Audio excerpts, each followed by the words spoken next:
আমি আজকে জামাতের আমির হিসাবে এখানে কথা বলতে আসিনি। আমি এসেছি বাংলাদেশের 18 কোটি মানুষের একজন হয়ে কথা বলতে। 2006 সালের 28 অক্টোবর থেকে শুরু করে পল্টন গণহত্যা, শাপলা গণহত্যা, সারা দেশের গণহত্যা, পিলখানার গণহত্যা, 24-এর গণহত্যা, এই গণহত্যা যারা করেছে তাদের সকলের বিচার বাংলাদেশের মাটিতে নিশ্চিত করতে হবে।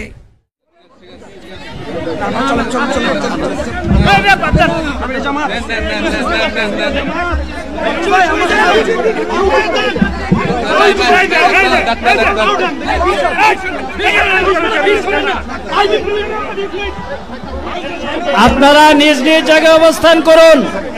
আমাদের স্বেচ্ছাসেবকগণ আছেন, সংশ্লিষ্ট বিভাগের দায়িত্বশীলরা আছেন।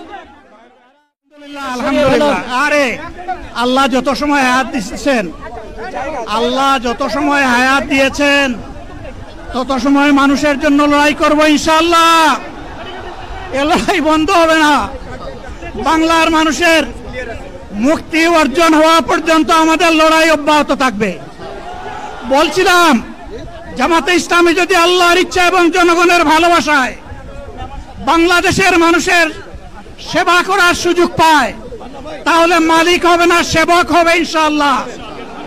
আজ আমি ঘোষণা দিচ্ছি, লক্ষ জনতাকে সাথে নিয়ে বাংলাদেশ জামাতে ইসলামী থেকে যারা আগামীতে সংসদ সদস্য হিসাবে নির্বাচিত হবেন, আরে আপনারা কথা বন্ধ করেন, আপনারা কথা বন্ধ করেন, সবাই বসে পড়েন, সবাই বসেন, বসেন, কেউ দাঁড়াবেন না, সবাই বসেন। যদি আল্লাহর ইচ্ছায় জনগণের ভালোবাসায় বাংলাদেশ জামাতে ইসলামী থেকে সংসদ সদস্যরা নির্বাচিত হয়ে সরকার গঠন করেন, তাহলে কোন এমপি, কোন মন্ত্রী আগামীতে সরকার কিন্তু প্লট গ্রহণ করবে না। কোন এমপি এবং কোন মন্ত্রী ট্যাক্সবিহীন কোন গাড়ি চড়বে না। কোন এমপি এবং কোন মন্ত্রী তার নিজের হাতে কোনো টাকা চালাচালি করবে না। কোন এমপি এবং কোন মন্ত্রী যদি তার নির্দিষ্ট কোনো কাজের জন্য বরাদ্দ পেয়ে থাকেন, কাজ শেষ হওয়ার সাথে সাথে বাংলাদেশের 18 কোটি মানুষের কাছে তারা তার প্রতিবেদন তুলে ধরতে বাধ্য হবে।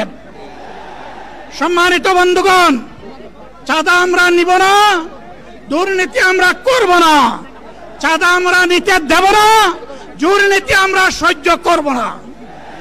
এই বাংলাদেশটাই আমরা দেখতে চাই।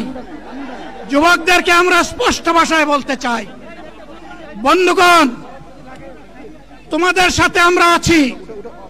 আমি আজকে জামাতের আমির হিসাবে এখানে কথা বলতে আসিনি। আমি এসেছি বাংলাদেশের 18 কোটি মানুষের একজন হয়ে কথা বলতে। আমি শিশুদের বন্ধু, আমি যুবকদের ভাই, আমি বয়স্কদের সহযোদ্ধা, আমার বোনদের আমি ভাই। সুতরাং তাদের মুক্তির জন্যই আমি দায়িত্ব নিয়ে আজকে এখানে দাঁড়িয়েছিলাম। আল্লাহর ইচ্ছা, শরীর আমাকে সাময়িকভাবে সহযোগিতা করে নাই, এটাও আল্লাহর ইচ্ছা যে এখন আল্লাহ আমাকে কথা বলার সুযোগ দিচ্ছেন। আমি বলতে চাই, বাংলাদেশের নির্দিষ্ট কোন শ্রেণীর মুক্তির জন্য আমাদের এই লড়াই নয়। রাস্তার একজন পরিচ্ছন্নতা কর্মী, চা বাগানের একজন শ্রমিক,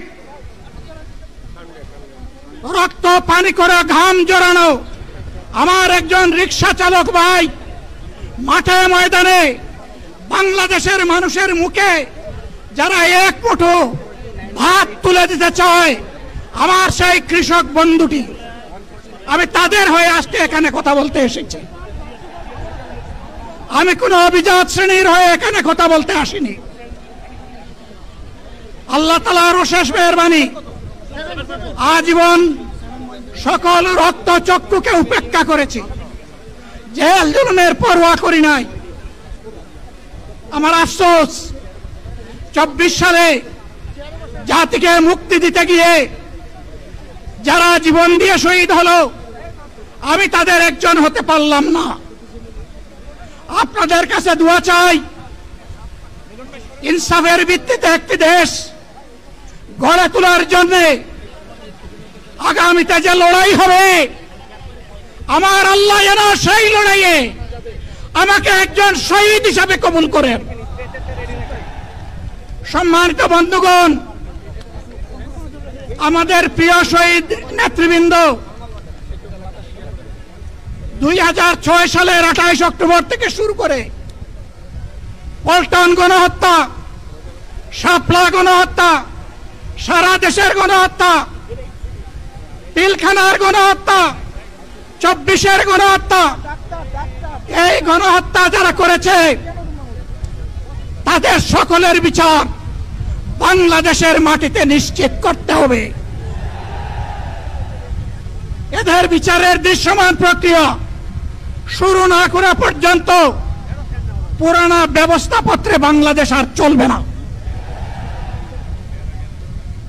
এতগুলো মানুষ এমনি এমনি জীবন দেয় নাই, জীবন দিয়েছে জাতির মুক্তির জন্য। আমি আজকে জামাতের আমির হিসাবে এখানে কথা বলতে আসিনি। আমি এসেছি বাংলাদেশের 18 কোটি মানুষের একজন হয়ে কথা বলতে। আমি শিশুদের বন্ধু, আমি যুবকদের ভাই, আমি বয়স্কদের সহযোদ্ধা, আমার বোনদের আমি ভাই। সুতরাং তাদের মুক্তির জন্যই আমি দায়িত্ব নিয়ে আজকে এখানে দাঁড়িয়েছিলাম।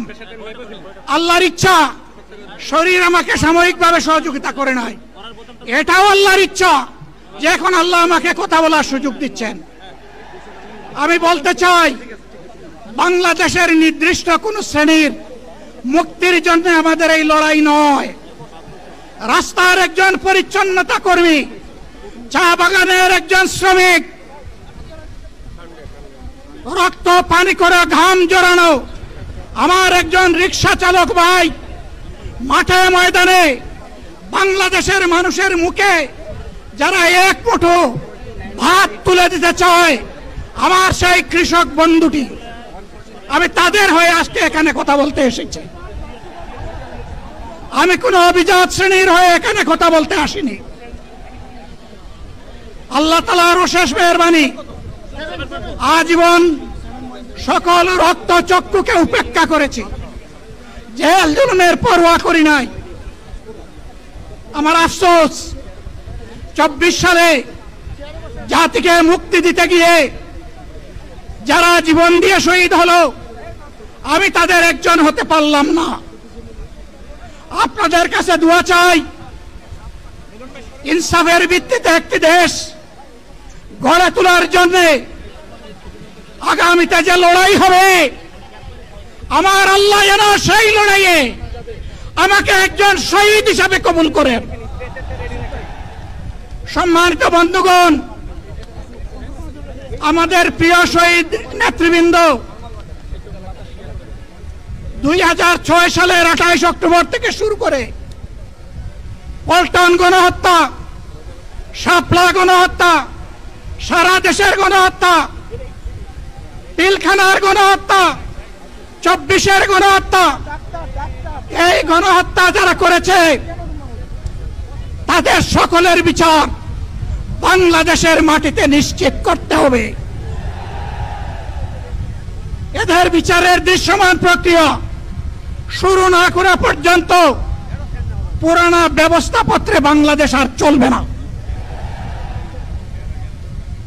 এতগুলো মানুষ এমনি এমনি জীবন দেয় নাই,